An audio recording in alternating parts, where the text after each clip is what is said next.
Oi pessoal, bem-vindos ao nosso terceiro vídeo da série Home Office Musical. Hoje nós vamos falar sobre aquecimento vocal. Eu gostaria de falar sobre como deve ser feito um aquecimento, quais são as características que nós devemos levar em conta ao fazer um aquecimento e o que não é um aquecimento vocal. Alguns cantores confundem aquecimento com esquentamento vocal. Tem cantores que fazem exercícios durante muito tempo, sem nenhum objetivo específico, e a partir daí então vão para o repertório. Eu gostaria de dizer que a ordem aí deve ser inversa. O repertório define as necessidades do meu aquecimento. Se as notas serão altas, se serão baixas, se eu preciso de muita energia ou se eu preciso de suavidade. Essas características todas vão estar no repertório. Diga-se de passagem de que nem sempre cantamos o mesmo repertório todos os dias. Então, às vezes, a minha necessidade do aquecimento também vai mudar. Nós temos que trabalhar, então, esse comportamento muscular para que, na hora de cantar, o nosso corpo assimile o jeito, a forma, o padrão, para que a nossa voz saia de acordo com o estilo da voz e da música que estará sendo cantada, do repertório de forma geral. Nós temos que compreender a voz do ponto de vista anatomofisiológico. Do ponto de vista anatomofisiológico, o que é que nós temos que levar em conta? Observe bem: forma, disposição, estrutura e as funções de cada musculatura utilizada. Vou repetir novamente: forma, disposição, estrutura e funções exercidas por cada órgão no canto. Então, tendo isso em vista, eu vou então fazer os meus exercícios. Eu gostaria de exemplificar, por exemplo, numa música onde eu precise executar notas altas. Por exemplo, Brasil. Eu tenho um salto de oitava aqui.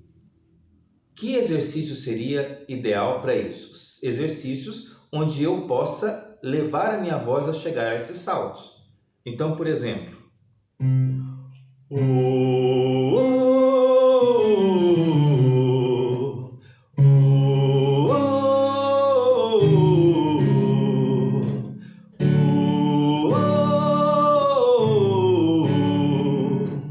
observe que nesses exercícios eu priorizei o salto de oitava, dessa de forma que ao chegar nesse salto na música, a minha musculatura vai estar treinada para executar esse salto. É mais ou menos como uma musculação vocal.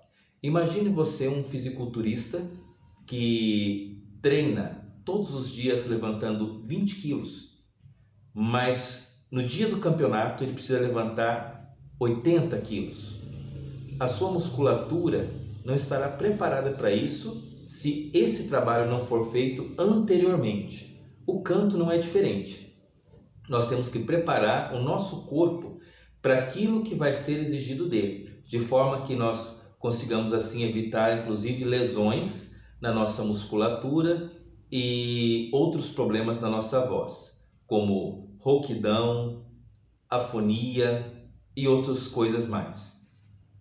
Muito bem, eu posso ter, por exemplo, numa música, frases ascendentes ou descendentes. Essas características têm que estar previstas no repertório.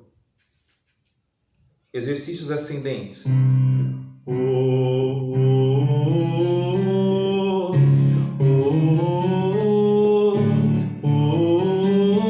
Um grau conjunto. Agora com saltos.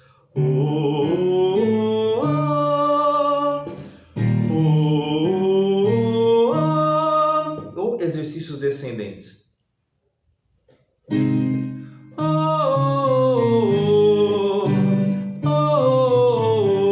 Com graus conjuntos ou com saltos.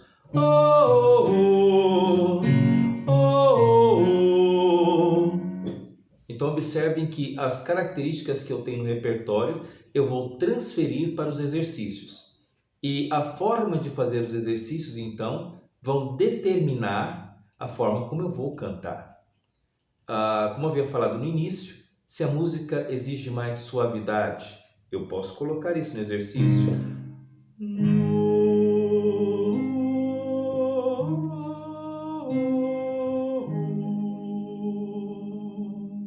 Ou se a música exige muita energia,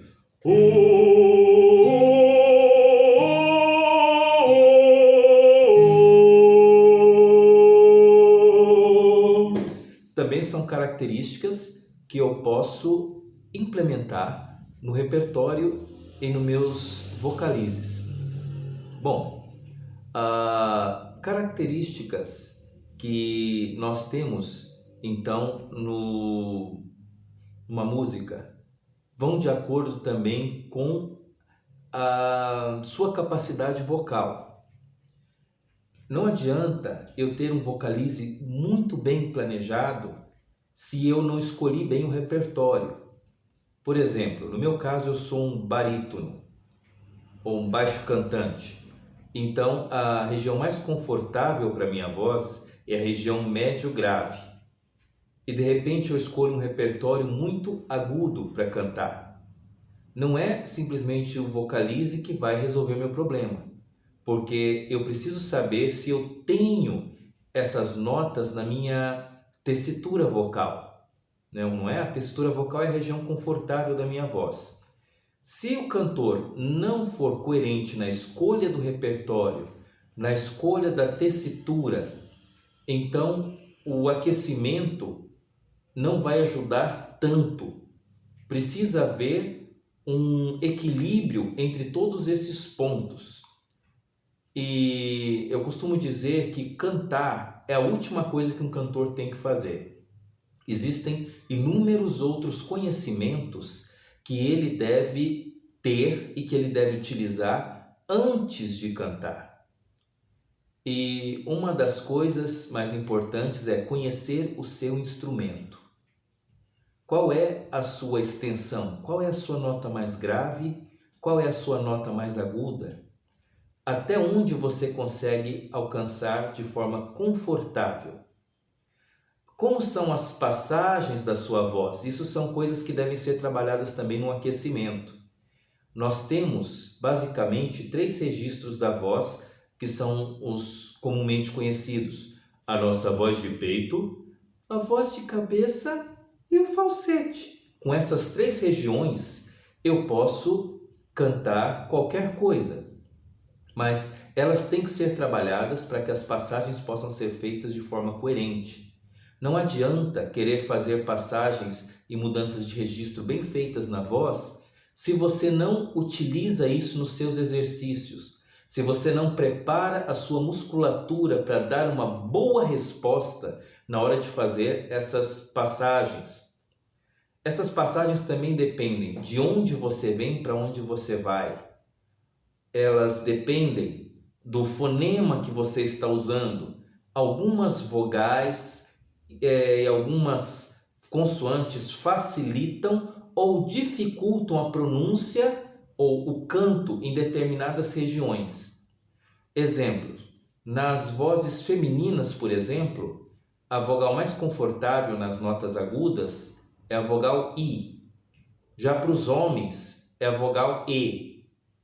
Na região grave, a vogal A, O, são vogais mais confortáveis para notas graves. E isso ainda muda um pouco de acordo com a idade. Por exemplo, nessa mesma região que eu falei que as mulheres têm mais conforto com a vogal I, pode ser, por exemplo, que algumas vozes femininas adolescentes tenham mais conforto com a vogal A. Então, isso não é uma regra definitiva. Isso deve ser experimentado em cada voz. Existe uma técnica absoluta, uma técnica que é a melhor técnica para o cantor? Na verdade, existem várias escolas de canto, existem várias técnicas, mas a técnica adequada ao cantor é aquela em que ele se adaptar melhor. Você precisa entender a técnica do ponto de vista fisiológico, do ponto de vista técnico, do ponto de vista prático. Senão a técnica não vai ter efetividade no seu canto.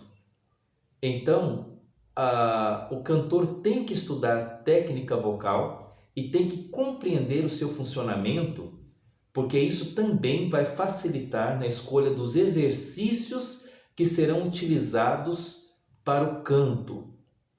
Então, vocês vão observar que o canto não é nada aleatório, que eu começo a cantar qualquer coisa que vem na minha cabeça e a partir daí, então, eu vou para o repertório. Existe uma série de conhecimentos. Eu gostaria de recapitular com vocês algumas coisas que nós falamos. Aquecimento. Ele deve ser feito de forma planejada e com objetivos que estão baseados no repertório. Então, primeiro eu preciso saber o que eu pretendo cantar para depois saber como será meu aquecimento. Segundo, os exercícios têm que ser planejados pensando em todas as dificuldades técnicas existentes no repertório. Os saltos que eu irei fazer, os agudos que eu terei que alcançar, as mudanças de registro, as mudanças de nuances, a pronúncia.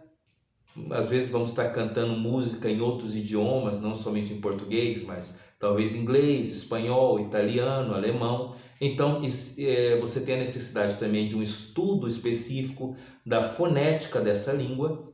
Não é necessário que você fale a língua para cantar música, mas precisa pelo menos conhecer as regras básicas de pronúncia dessa língua, para que você possa fazer isso então de forma coerente e respeitar também as regras de dinâmica e agógica, as regras de pronúncia e de acentuação das palavras naquele idioma.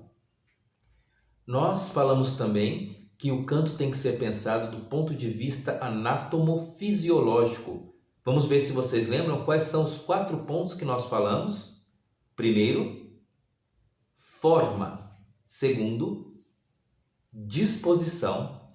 Terceiro, estrutura.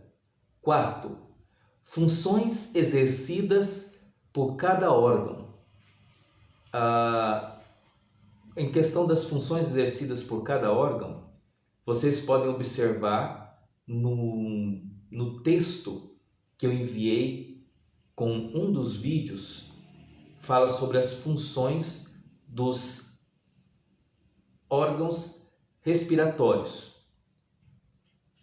Posteriormente estarei colocando as funções dos articuladores, que são língua, lábios, dente, palato, que é o céu da boca, e como você vai utilizá-los e para que no canto. Cada um deles tem uma função e cada um deles altera e modela alguns pré-requisitos da voz, deixando o som mais claro, mais escuro, aberto, fechado, mais limpo. Então, você deve conhecer também esses mecanismos.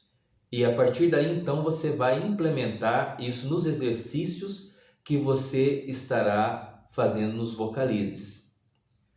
Deu para entender que aquecimento, apesar de ser algo simples, ele tem também alguns conhecimentos dos quais você tem que buscar se aprofundar? Uma das perguntas que costumam me fazer muito sobre vocalizes: eu não sei que exercícios eu posso fazer, eu não sei criar ou não memorizei os vocalizes que meu professor de canto fez comigo. Não tem problema. Uma frase, por exemplo, do seu repertório pode ser usado como vocalize. Lembrando que o foco não é a frase que você canta, mas é como você faz essa frase. Vamos pegar aqui, por exemplo, uma música.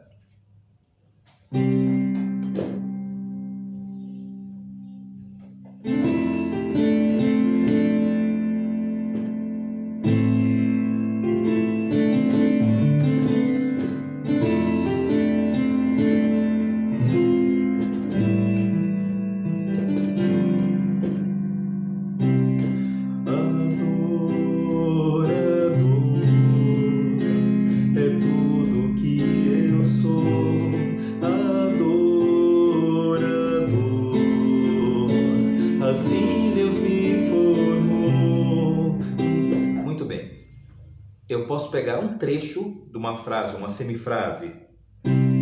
Adorando. Isso seria então o meu exercício do meu vocalize. Eu posso escolher uma vogal, a vogal que eu achar mais confortável a princípio.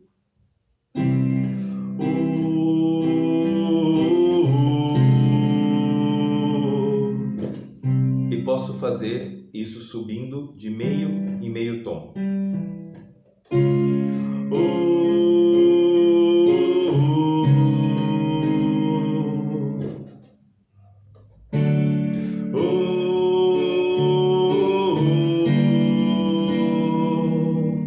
E assim sucessivamente.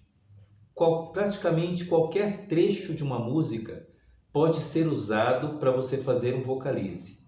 Não tem uma regra específica em relação a isso. O objetivo é apenas resolver tecnicamente os problemas musicais técnicos que você tem no seu repertório, de forma que você possa cantá-lo melhor, que você possa cantá-lo mais confortável e também de forma coerente com a forma, com o estilo, coerente com a instrumentação que você tem ou com a harmonização que você tem. Existem algumas outras regras que não vem ao caso agora, não vamos falar sobre isso agora, né? Podemos falar sobre isso em um outro vídeo.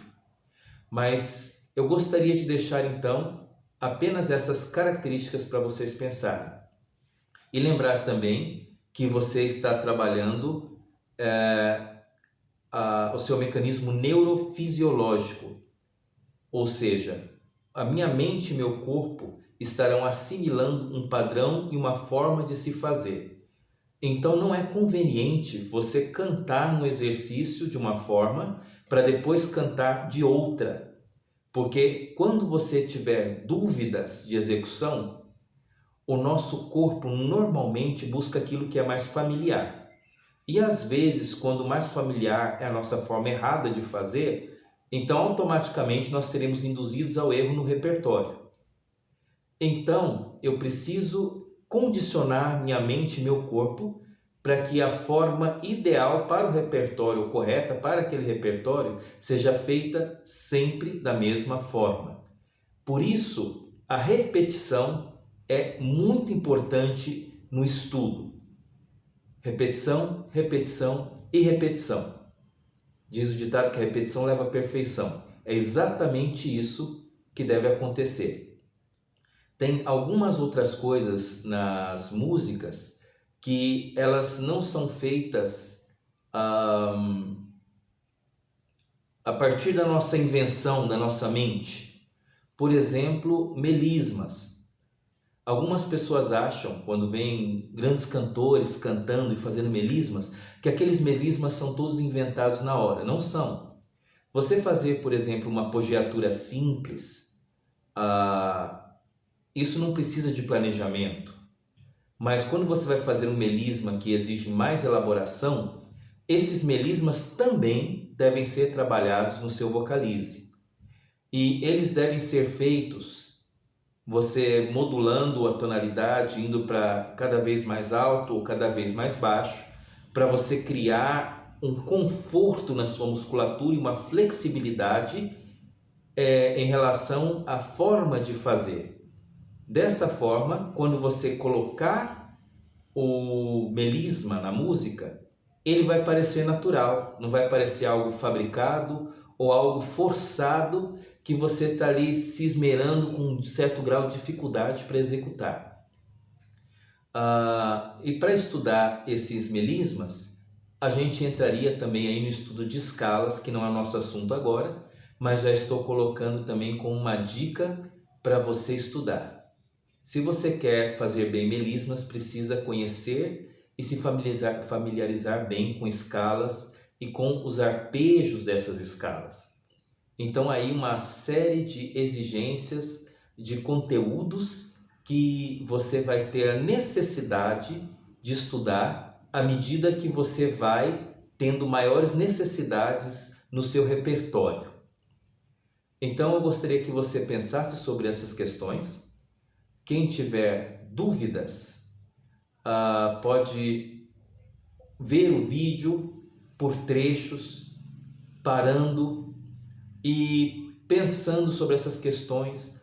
Use os recursos que você tem à disposição, como a internet para pesquisa, algum termo que você não tenha entendido, algum termo que tenha ficado confuso na sua mente. Pesquise, procure, escute outros pontos de vista e forme o seu ponto de vista e veja o que funciona para você enquanto cantor. Eu gostaria sempre de reafirmar que aquilo que eu estou falando aqui, muito embora seja funcional, às vezes possa funcionar um pouco diferente de cantor para cantor. Lembrando que você está lidando com sensações que são pessoais suas, podemos usar os mesmos exercícios e a mesma técnica e ainda assim podemos sentir e pensar de formas diferentes.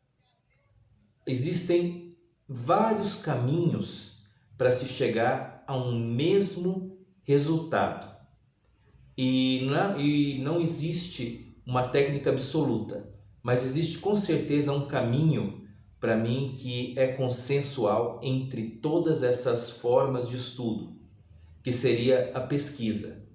O cantor que quer ter um bom desempenho em todos esses aspectos, ele precisa, antes de mais nada, ser também um pesquisador. Nós precisamos pegar cada item trabalhado, cada item visto e pesquisar com vontade até esgotar todos os nossos meios para nós podermos ter então uma consciência, uma autoconsciência técnica e fisiológica e assim podemos então aplicar com uma consciência anatomofisiológica. Muito obrigado, por hoje é só.